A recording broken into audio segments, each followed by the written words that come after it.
There are certain people that when they pass, even if you're not intimately familiar with their work, you know in your bones that something has happened, that something is lost. John Prine comes to mind. I wasn't familiar with his work, but when he died, I knew people who were gutted, and I knew in my bones that collectively, we had lost something. John Prine died over 6 years ago. This isn't about that. Malik died this week. His site ohm.co ran a very short post yesterday saying Malik passed away on the 24th of June at Stanford Hospital after a long health journey with his heart. He was surrounded by family and friends. The post invited readers to share remembrances of Ohm in the comments or on various social media platforms. When I first saw the site, there were 2 comments. 4 hours later, there were more comments than it seemed sensible to try to count. I've got no connection to Mr. Malik. I know his writing was thoughtful and insightful. When an article of his interested me, I really felt like I was reading something, like I was getting something. Going through a few of his recent posts, I feel like I should have been paying more attention. The one that blew my mind yesterday, "We are living in Pinocchio's world," was just written about a month ago. It's actually a rumination kicked off by a fountain pen that he bought, a Mont Blanc Writer's Edition dedicated to Carlo Collodi, author of the novel Pinocchio. Yeah, the one about the wooden, comes a boy, Pinocchio. I can't share the part that got me because there was no one part that got me. There were several. I can share a part that struck me, though. Moving back and forth between the pen and Pinocchio, he writes, "The fox and the cat are the novel's most modern characters. They persuade Pinocchio to bury his coins in the field of miracles on the promise that they will multiply overnight. Exploit impatience, exploit greed, frame skepticism as failure of imagination, and dismiss skeptics as lacking vision."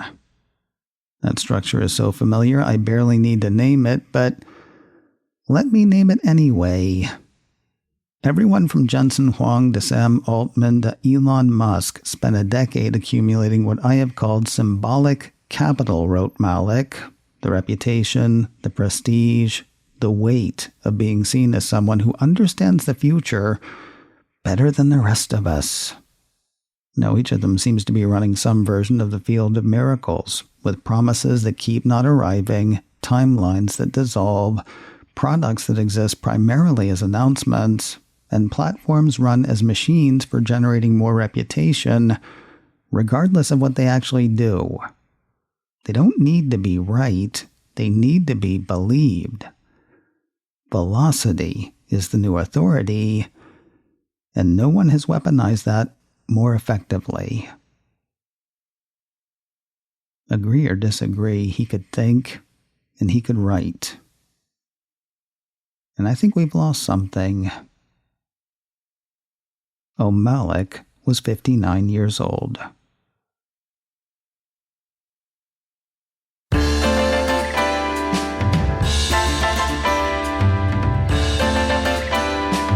This is Mac OS Ken. Apple hardware price increases and reaction to them. It is Friday, the 26th of June, 2026. I'm Ken Ray, and this is news from Mac OS Ken. Brought to you by yours truly and sponsored by OneSkin, a new standard for your skin. Try it now with 15% off using code MacOSKen at oneskin.co/MacOSKen. This show is also sponsored by Clean My Mac, keeping Macs running smoothly since 2008. Ever been at crunch time on a project when your Mac gets kind of crunchy? You got a presentation to finish, video to edit, a podcast to post. Don't wait for something to go wrong. Keep your Mac running smoothly with Clean My Mac. Yet cleaning is the first step. Clean My Mac finds and gets rid of unneeded system files, hidden clutter, broken downloads, junk that can mess up your Mac. But Clean My Mac does more than that. It is a suite of tools meant to optimize performance, scan for threats and vulnerabilities, update the apps you use, and ditch the apps you don't. Head off the crunch time crunchy and get tidy today.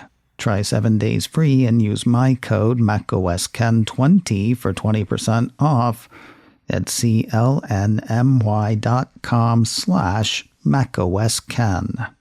Make macOSKen all caps both places. That way they know where you heard about it and you get the discount. Try 7 days free and use my code MacOSKen20 for 20% off at clnmy.com/MacOSKen. Again, macOSKen is all caps both places. Use code MacOSKen20 for 20% off at clnmy.com/MacOSKen. Ahead of this week's sort of surprise price increases from Apple, JP Morgan analyst Samik Chatterjee thought that when it did happen, the price increases would be moderate. JP Morgan analyst Samik Chatterjee was incorrect, though he owned that almost as soon as it happened. Overnight, Wednesday night, Thursday morning, Apple's online store went down. That's usually pretty exciting. This time, not so much. When the store came back up, prices had gone up on so many Apple devices. Daring Fireball did the dollars and percentages. HomePods of both sizes were up between $30 and $50, increases of 17% to $30. Apple TV 4K units went up by $70 to $100 depending on capacity, increases of 54% to $67. I know memory is memory and storage is storage, but increases on HomePod and Apple TV feel ick. Another piece from Mac Rumors points out that there hasn't been a new Apple TV since 2023, no new HomePod since 2022, and no new HomePod Mini since it was first introduced in 2020. But sure, raise the price. Starting prices for various iPad models rose between $100 and $200, increases of 20% to 29%. Starting prices for MacBook models rose between $100 and $300, increases of 17% to 18%. Going back to the whole memory is memory and storage is storage thing, big surprise for MacBook Neo. Prices on that went up. Now, desktops probably need to be singled out. iMac starting price is up $200, an increase of 15%. Mac Mini starting price is up $200, an increase of 33%. The Mac Studio with M4 Max is up $500, an increase of 25%. And the Mac Studio with M3 Ultra jumped $1,300, an increase of 33%. Even Apple Vision Pro saw an increase, small considering the price tag. Apple's tacked an extra $200 onto its starting price. That yields a small-sounding increase of 6%. Well, I was only going to get one, but with savings like that, I might grab two. Doing some splaining, Apple shared a statement with Mac Rumors saying, "The consumer electronics industry is facing an unprecedented challenge. The rapid expansion of AI data centers has created an extraordinary surge in demand for memory and storage. We have never seen a component price increase this much, this quickly. We have shielded our customers from these increases so far, but we have now reached a point where we need to begin raising prices on a number of products, including today's increases for iPad and Mac. We know this is not welcome news, and we are working tirelessly to find solutions." Did you notice the lack of iPhone and Apple Watch on the increased price list? Did you also catch the part where Apple said we need to begin raising prices? Mac Rumors seems to see begin as leaving the door open for more price increases. At the same time, the site sees Apple saying it's working tirelessly to find solutions as a way for prices to come back down at some point. That same piece points out that a number of other consumer electronics companies have also put prices up. They don't tend to run with Apple's margins, though. I'll tell you who's operating with a great gross margin these days: Micron Technologies. After the bell Wednesday, says a piece from 9 to 5 Mac, Micron reported a blockbuster fiscal third quarter with revenue, forgive me for laughing, with revenue up 346% and its gross margin approaching 85%. The company also forecasts Q4 revenue above the market's estimates. Why bring that up here? Because of a veiled dig most saw as being aimed at Apple. The 9 to 5 Mac piece highlights comments from Micron Chief Business Officer Sumit Sadana made to the Wall Street Journal. According to that, Sadana said Micron couldn't make investments during the memory market's last turndown when Micron's gross profits went negative, in part because certain customers took advantage to pay rock-bottom prices. While the exec doesn't name Apple, the journal draws a line between certain customers and Apple's reputation for using its huge memory and storage purchases as leverage to secure the lowest prices. What Sadana did say was, "We told a couple of customers who were being very aggressive with pricing at the time that this is not constructive. A lot of the industry investments got shut down in 2023 because of really poor pricing and really poor margins." Adding insult to, well, injury is a strong word. Adding insult, it wasn't just Apple's new stuff that saw prices rise on Thursday. Back to Mac Rumors we go, where we find Apple raising prices on refurbished Macs and iPads. Actually, I take it back. I'm going to go ahead and say adding insult to injury on this one. I've been sizing up refurbished iPads all week. After yesterday's rug pull, I ended up getting an entry-level 128GB A16 iPad. Brand new. It's yellow. I think I might do to it what I've always talked about wanting to do with the Citrus MacBook Neo. Now, before you at me, the new iPad is replacing one I got almost 8 years ago. It's mostly a video player for me, for which I neither need nor want Apple Intelligence. Plus, it was an Amazon deal, $299. 10 out of 10. Would do again. Over on Mastodon, Craig Grinnell expressed feels a few of us might have had. "I see Apple instantly hiked refurb prices too, because existing Macs that have gone back into the channel apparently now cost more." Mac Rumors wave such concerns away, saying the change for refurbs appears to be more a case of increased prices based on Apple's updated pricing structure rather than the actual cost of each device. See, you're saying stuff, but I don't think you're explaining. How did Wall Street take the news? Not well. I'll tell you more in a moment, but first a word from today's sponsor, OneSkin, a new standard for your skin. When it comes to OneSkin, I spend a lot of time talking about OS 1 Face. That's because it has literally changed my face, taking care of dry patches that have bothered me for a very long time. It's not like I didn't try other stuff, but OS 1 Face is the OS 1 that worked. Here's the thing, though. That's not all they do. OneSkin's Face SPF brings the same great skincare benefits with mineral SPF protection to guard against UV exposure. OS1 Body Moisturizer improves skin texture, appearance, and hydration. And OS1 Hair Scalp Serum addresses visible hair changes associated with age and stress. That's a lot.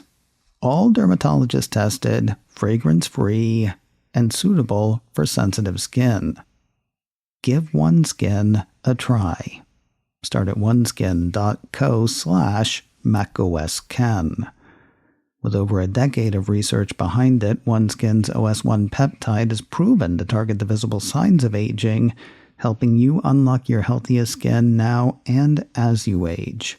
For a limited time, try OneSkin with 15% off using code macOSken at oneskin.co/macOSken. That's 15% off oneskin.co with code macOSken. When they ask where you heard about them, tell them it was macOSken.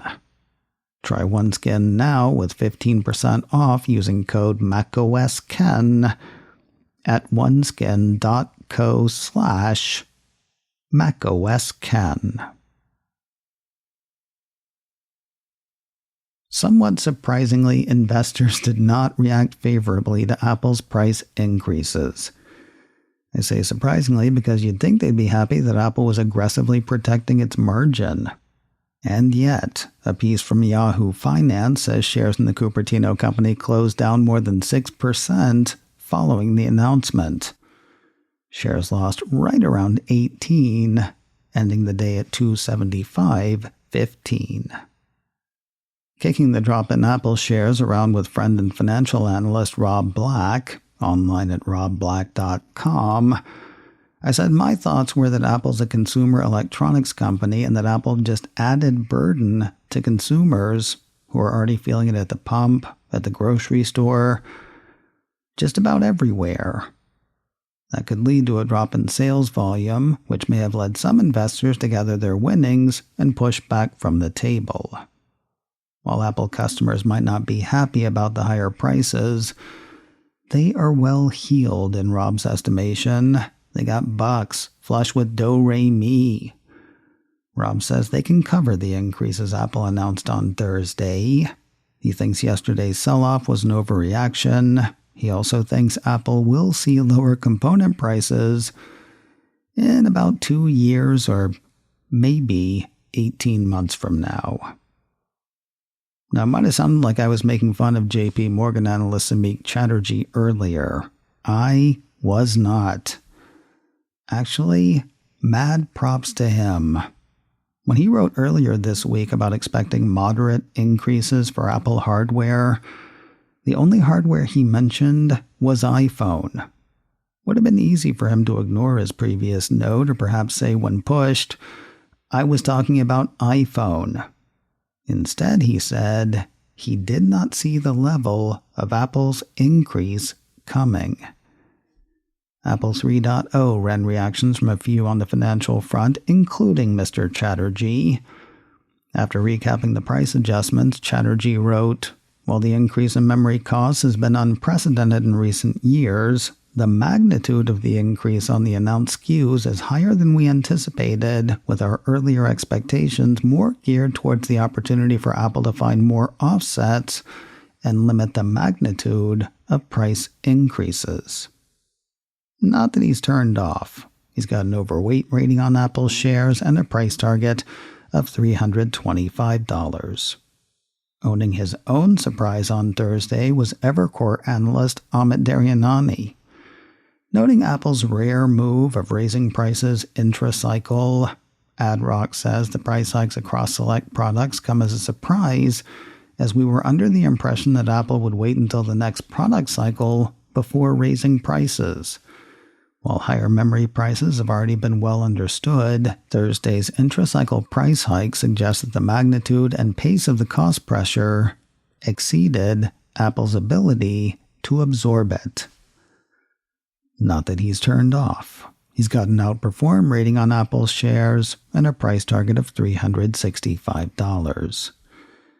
And finally today, thinking along Rob Black's line, Wedbush analyst Daniel Ives says he and his believe the company is in a strong position to increase prices without sacrificing hardware performance and risking increasing customer churn, given the company's increasing focus on the higher-end consumer. Given how into AI he's been for years now, Ives seems happy to see what he calls a significant reallocation of semiconductor manufacturing capacity from consumer electronics towards AI infrastructure. Well, who is it for if consumers... Mr. Ives has an outperform rating on Apple shares. His price target on the shares is $400. macOS Ken, brought to you by me and sponsored by Clean My Mac. Try 7 days free and use my code MacOSKen20 for 20% off at clny.com/MacOSKen. This show is also sponsored by OneSkin, a new standard for your skin. Try it now with 15% off using code MacOSKen at oneskin.co/MacOSKen. Advertising handled by Backbeat Media, online at backbeatmedia.com. You can find me on Mastodon, MacOSKen at mastodon.social. You can also send me an email, info@macosken.com. Until next time, that is news from macOS Ken. I'm Ken Ray.